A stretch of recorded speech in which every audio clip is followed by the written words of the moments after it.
May the words of my mouth and the meditation of my heart be acceptable in your sight. Amen. This week, as Anglicans, we've been choosing to focus our attention on penal reform. We've done this because we believe that one of the best things we can do to make New Zealand a safer place and to create less victims in the future is to put the spotlight on penal reform. Our desire is to have a conversation about how we are doing our prison system and how we can do it better.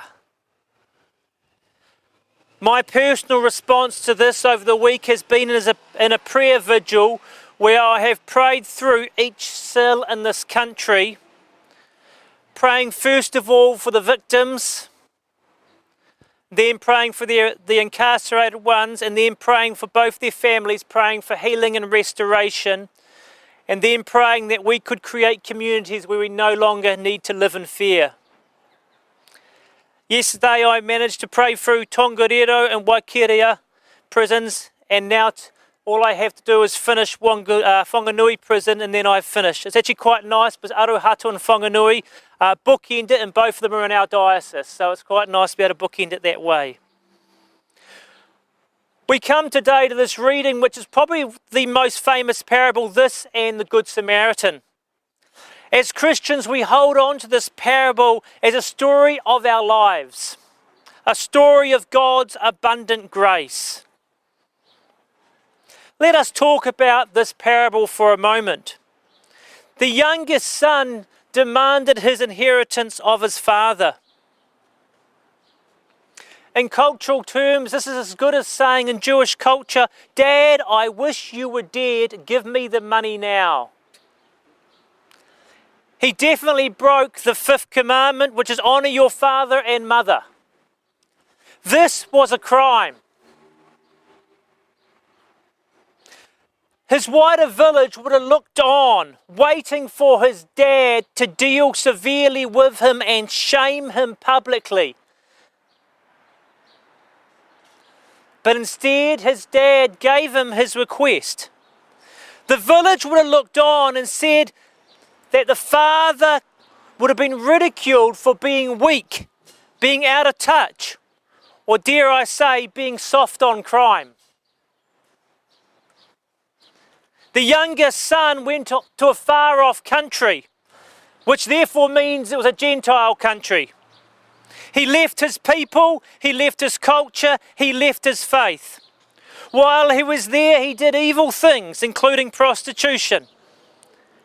When he got to the end of his tether, he even took up the job of pig herding, the lowest job ever.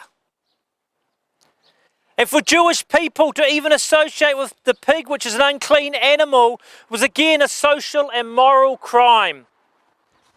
This youngest son, as far as Jewish people were concerned, was beyond redemption.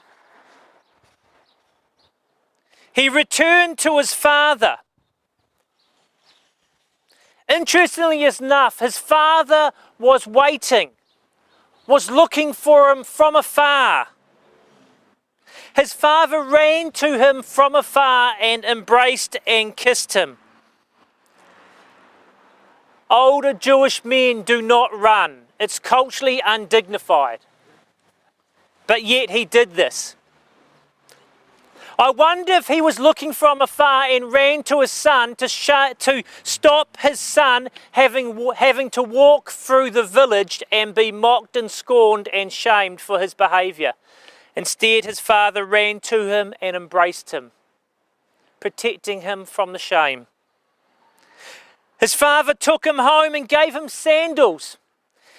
Sandals are a sign that you are not a servant or a slave, because servants and slaves go barefoot, and bishops. The father gave him a robe, a garment of honour, and gave him a ring. The ring was sign of authority of the house. It had the seal of the house. He was given the sign of authority. And then Dad threw a huge party. He killed the fatted calf. Now, I'm an expert spit roaster, so I know about these type of things. There would have been at least 100 people fed by that fatted calf. Interesting enough, those 100 people would have been the villagers who were so willing to scorn and put shame on the son, but instead his father welcomed the villagers in and said, "This is my son, let's celebrate." Whereas the villagers no doubt wanted to stone the son, but instead his father integrated them in. The oldest son was angry and resentful at this. He couldn't understand. It's interesting, as Christians, we read this parable and we place ourselves often as the youngest son. But in context, this parable was spoken to the Pharisees.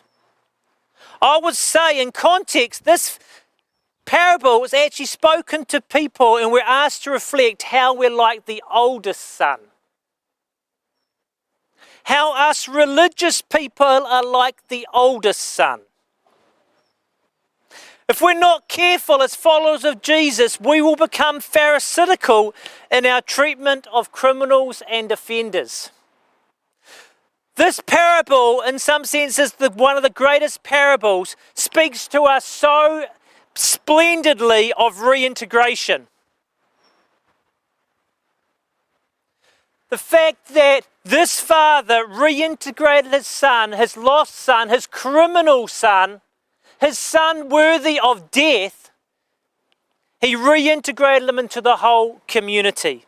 Today we focus on reintegration. You know, reintegration of prisoners is probably not the right word, because in reality most prisoners have never been integrated in their life. In reality, most prisoners have grown up on the margins of society in positions of poverty and in poor housing with mental health issues, addiction issues, etc., etc., etc. Many of them experienced violence in their childhood. They were never integrated. 2/3 of offenders once released from prison reoffend within 2 years. I would say one of the main reasons for this is, as a society, our inability to reintegrate prisoners. Instead, they leave prison with a big sign over their head that says criminal and a stigma for life. How far this is from the parable that Jesus told. Yesterday, I was lucky enough to receive a letter from a prisoner who'd heard about what the Anglican Church was doing and saying. He told me in his letter that he was 33 years old and had been incarcerated for 13 of those years. He said he had never had a job. He sits around all day long with nothing to do. What I would love to say when I write back to him this afternoon is this, is that on his release, I'd love to say, why don't you pop down to your local church? And they'll help you find a job, and they'll help you get back on your feet. That's what I'd love to be able to say. Because this is the heart of the gospel message, one of scandalous grace. And in this message we've heard today, Jesus made it clear that we are to reintegrate criminals back into our lives, because that is the hope for them. You know, it's funny to me, I wonder what would have happened if the parable had continued. I'm always interested. From my experience, it would have gone something like this. The youngest son would have done quite well, but he wasn't perfect. He would have still had a few slip-ups. All those years of fast living would have been hard to get out of the bloodstream for a while. But the father would have continued to gently reintegrate him back into life until ultimately he was restored. Sometimes we think that people who come out of prison, that we can reintegrate them and straight away it'll all change. Life's not that simple. When you've had 20 years of marginalisation, it's very, very hard to take reintegration straight away. But we need to persist. Let us pray. Lord, in your Son, you show us how you greet the stranger and the outcast with love and compassion. As we minister to others by welcoming them in your name, we ask for a spirit of compassion which reflects your love and grace for all your people. Amen.